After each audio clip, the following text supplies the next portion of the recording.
चलिए बढ़ते हैं आगे। कुलदीप बिश्नोई की जेपी नड्डा और हरियाणा के सीएम मनोहर लाल से मुलाकात के बाद बीजेपी में आने वाली अटकलें अब तेज हो गईं। पूरे मसले पर हमारे संवाददाता ने सोनाली फोगाट से खास बातचीत की। इस वक्त मेरे साथ मौजूद हैं भाजपा नेत्री सोनाली फोगाट। खास बातचीत करते हैं उन्हीं से। सोनाली जी, जिस तरीके से कुलदीप बिश्नोई हरियाणा सीएम के अलावा बीजेपी के बड़े नेताओं से मुलाकात कर रहे हैं, तो क्या लगता है कि माना जाए जल्द ही बीजेपी में शामिल हो सकते हैं? हाँ बिल्कुल, काफ़ी दिनों से सुनने में आ रहा है और लगातार उनका मिलना जुलना भी भारतीय जनता पार्टी के सभी नेताओं से हो भी रहा है। अभी एक दो दिन पहले भी देखा होगा आपने, तो बिल्कुल आ रहे हैं शायद। तो क्या कहेंगे, जिस तरीके से आदमपुर विधानसभा सीट से अगर बीजेपी में शामिल होते हैं कुलदीप बिश्नोई, तो किसकी दावेदारी रहेगी आदमपुर से? देखिए, भारतीय जनता पार्टी का संगठन जो है वो ऐसा है कि यहाँ पे पहले से कुछ तय नहीं होता। यहाँ पे जिसकी काबिलियत होती है या जो कार्यकर्ता काम करता है, जनता जिसको स्वीकार करती है, वही लोग ज़्यादातर मैदान में उतरते हैं, चुनाव लड़ते हैं। तो कहीं का भी आप उदाहरण देख लो। अभी आज राष्ट्रपति पद की जो जिम्मेदारी द्रौपदी मुर्मू जी ने संभाली है, तो मैं ट्राइबल मोर्चे में काम कर चुकी हूँ। ट्राइबल हैं द्रौपदी जी, मैं काफ़ी समय से उनसे जुड़ी हूँ। जब वो गवर्नर बनी थी झारखंड की, उस समय शपथ के समय भी मैं वहाँ पे मौजूद थी। तो इस तरह के उदाहरण हमारे सामने हैं और हमारी प्रेरणा भी ऐसे ही लोग रहे हैं। सुमित्रा महाजन जी को देखिए, लोकसभा स्पीकर रही, तो ऐसी महिलाएं भारतीय जनता पार्टी में काम करती हैं। तो मुझे मेरे संगठन और मेरी पार्टी पे पूरा भरोसा है और मैं इसीलिए भारतीय जनता पार्टी में 15 सालों से काम कर रही हूँ। तो वो समय तय करेगा कि कौन किसकी दावेदारी वहाँ पे होगी और कौन कार्यकर्ता वहाँ के लिए तैयार होगा। क्या आप पार्टी के हित के लिए अपनी दावेदारी छोड़ेंगी कि अगर कुलदीप बिश्नोई आते हैं? देखिए, ये तो पार्टी का हित जो है संगठन को तय करना है। मुझे छोड़ना ना छोड़ना वो तो अलग बातें हैं। पहले भी आपने देखा होगा कि मैं पहले 7-8 साल राष्ट्रीय स्तर पे काम किया, फिर उसके बाद मैं चुनाव के लिए मैंने दावेदारी जहाँ नलवा विधानसभा में की थी, उसके बाद मुझे आदमपुर से चुनाव लड़वाया गया। तो वो सोच समझ के पार्टी के लोगों ने चुनाव लड़वाया और अभी आगे का ना आप कुछ कह सकते ना मैं कह सकती, क्योंकि लोगों का या पत्रकारों का हमेशा यही अभी सवाल यही रहता है कि आप क्या करेंगी। तो उसमें मुझे कोई घबराने की ज़रूरत या टेंशन लेने की ज़रूरत नहीं है। मैं बिल्कुल हंसी खुशी अपना काम कर रही हूँ, अपने विधानसभा क्षेत्र में मौजूद रहती हूँ हमेशा अपने लोगों के बीच।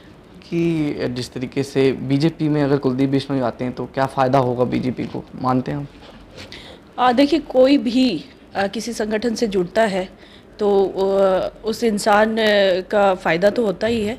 और भारतीय जनता पार्टी में बहुत सारे लोग, बहुत सारे नेता, दूसरी पार्टियां, बड़ी बड़ी पार्टियां जैसे कांग्रेस के कई दिग्गज पहले भी शामिल हुए हैं। और अभी कुलदीप जी का वहाँ पे जो देखने को मिलता है कि कांग्रेस के साथ तालमेल उनका काफ़ी समय से नहीं ठीक रहा, तो उनको अच्छा लगता है कि भारतीय जनता पार्टी अच्छी पार्टी है। तो मुझे तो बड़ा गर्व है कि उन्होंने मेरी पार्टी में आस्था जताई, उनको पार्टी की विचारधारा अच्छी लगी। हम तो पहले से ही कहते थे हम ऐसी पार्टी के कार्यकर्ता हैं जो सबको साथ लेके चलती है और सिर्फ राष्ट्र को समर्पित पार्टी है। तो कुलदीप जी अगर ऐसी पार्टी में शामिल होते हैं, ये तो अच्छी बात है। क्या कहेंगे, और भी जो लोग हैं बीजेपी में शामिल हो रहे हैं, उस पर आपकी क्या राय है, जो नेता हैं? मैं यही कहती हूँ कि दुनिया का सबसे बड़ा संगठन जो है भारतीय जनता पार्टी है, राजनीतिक पार्टी है। और मैं अभी बाहर गई थी ऑस्ट्रेलिया में, मैं कई जगह पे गई, मेलबर्न, पर्थ, सिडनी, सब जगह मुझे भाजपा का संगठन वहाँ मिला, लोग मिले। तो मेरा संगठन इतना मजबूत है कि दुनिया भर में फैला हुआ है। तो ऐसे में सब लोगों का आना, जो लोग अच्छा सोचते हैं देश के लिए, वो लोग धीरे धीरे आ रहे हैं हमारे साथ। और हमारा जो आप देख रहे हैं कि केंद्र में सरकार है, कई राज्यों में हमारी सरकार है और आने वाला समय जो है अभी भी ऐसा ही है कि पूरा मतलब भाजपा के साथ हर व्यक्ति जुड़ा हुआ है। और देश के जो हालात सुधर रहे हैं उसका कारण भी भाजपा ही है और उसका कारण भी हमारे जैसे कार्यकर्ता, नरेंद्र मोदी जैसे कार्यकर्ता हमारे साथ हैं। लगातार भारतीय जनता पार्टी परीक्षण शिविर किए जा रहे हैं पार्टी द्वारा। आज भी मैं बात करूं तो गुरुग्राम में अल्पसंख्यक का जो परीक्षण शिविर है 3 दिवसीय, वो होने जा रहा है जिसमें मुख्यमंत्री पहुंच रहे हैं। तो तमाम देश भर में ऐसे शिविर चलाए जा रहे हैं, क्या एक संदेश कार्यकर्ताओं को देना चाहें? देखिए, ये आज से नहीं है। अब मैं पुराने समय से जुड़ी हूँ, तो हम लोगों ने वो वक्त देखा है जब हमारी सरकारें नहीं थी, लेकिन हम काम करते थे हमेशा। एक दिन भी हमारा ऐसे नहीं जाता था कि हमने पार्टी के लिए काम नहीं किया हो, कोई बैठक ना की हो, कोई कार्यक्रम ना किया हो। हम भारतीय जनता पार्टी, क्योंकि देखिए, जिस तरह से मैंने इन 3 सालों में आदमपुर में अपनी पहचान बनाई है, मेरे पार्टी संगठन को मजबूत किया है, उसी तरह से अगर कुलदीप जी भी आते हैं, लेकिन मुझे अपने आप पे पूरा भरोसा है कि मैं कहीं ना कहीं उनको पीछे छोड़ दूंगी इस मामले में, क्योंकि मेरा अनुभव 15 सालों का है भारतीय जनता पार्टी के साथ काम करने का, और मुझे पूरा भरोसा है मेरे साथी कार्यकर्ताओं पे और मेरे संगठन पे। वो मुझे कभी अनदेखा नहीं करेंगे। कुलदीप बिश्नोई अगर भारतीय जनता पार्टी में आते हैं तो वो किस तरह देखते हैं आप? क्योंकि सबसे करीबी एक समय में राहुल गांधी के साथ वो रहते थे, तो एक तरफ कांग्रेस की सोच, बीजेपी की, क्या किस तरह देखते हैं आप? देखिए, बिल्कुल उनकी विचारधारा हमेशा से ही कांग्रेस की रही है और शुरू से ही कांग्रेस में ही रहे हैं आज तक। तो भाजपा एक ऐसा संगठन है जहाँ पे पूरी तरह से राष्ट्र को समर्पित जो लोग हैं अपना योगदान देते हैं इस राजनीतिक पार्टी में।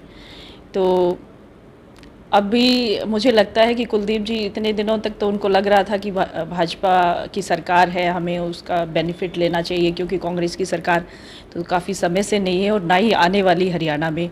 तो उनको कहीं ना कहीं लगता है कि हम लोग इसका फ़ायदा उठाएं, भाजपा में शामिल होंगे। लेकिन कुलदीप जी को ये नहीं मालूम कि भाजपा का जो संगठन है उसमें एक कार्यकर्ता के रूप में रहना पड़ता है। जिस तरह से आज राष्ट्रपति बनी द्रौपदी मुर्मू जी भी एक कार्यकर्ता हैं और नरेंद्र मोदी जी भी हमारे वरिष्ठ कार्यकर्ता ही हैं। तो कार्यकर्ता को किस हिसाब से चलना होता है ये पार्टी तय करती है। तो कुलदीप जी आएंगे तो कार्यकर्ता बन के रहना पड़ेगा, और उनको, मैं तो इस मामले में उनसे सीनियर हूँ, 15 साल से बीजेपी में हूँ, तो मैं आदमपुर आने तो दीजिए, मैं सिखाती हूँ उनको पार्टी के तौर तरीके किस तरह से काम करना है। तो मुझे लगता नहीं कि ज़्यादा जल्दी वो हमारे साथ उस माहौल में ढल पाएंगे, लेकिन ये भाजपा है, भाजपा में तो उसी तरीके से चलना पड़ेगा। जिस तरीके से चुनाव में क्रॉस वोटिंग की गई, तो क्या पहले से ही मन था, क्या मानते हैं, या फिर कोई नाराजगी? देखिए, वो नाराज़गी उनकी कांग्रेस से चली रही है, और कहीं ना कहीं उनको लगता है, मैं पहले भी बता चुकी हूँ कि भाजपा की सरकार आगे आने वाली भी है, अभी भी है, और कांग्रेस का कोई इतना वजूद रह नहीं गया है हरियाणा में। तो कुलदीप जी को बस बेनिफिट लेने की ही बात आती है, तब कुलदीप जी सोचते हैं कि अभी बहुत ज़्यादा समय हो गया, तो खाली सरकार का फ़ायदा उठाना। ये भाजपा का संगठन ऐसा है कि वो सिर्फ इस बात पे ही उनको साथ नहीं देगा कि सिर्फ आपको सरकार में भी हम कुछ ना कुछ देंगे, उसमें एक कार्यकर्ता के तौर पे उनको काम करना ही पड़ेगा, और जो भी निष्ठावान कार्यकर्ता होता है उसकी सुनी जाती है। तो इसलिए कुलदीप जी को निष्ठावान कार्यकर्ता पहले बनना पड़ेगा, काम करना पड़ेगा। जो यहाँ पे सालों से जो लोग काम करते हैं उनको सुना जाता है, और उनको उनके अनुरूप, उस काम के अनुरूप उनको पद भी दिए जाते हैं, चाहे वो सरकार में हो चाहे संगठन में हो।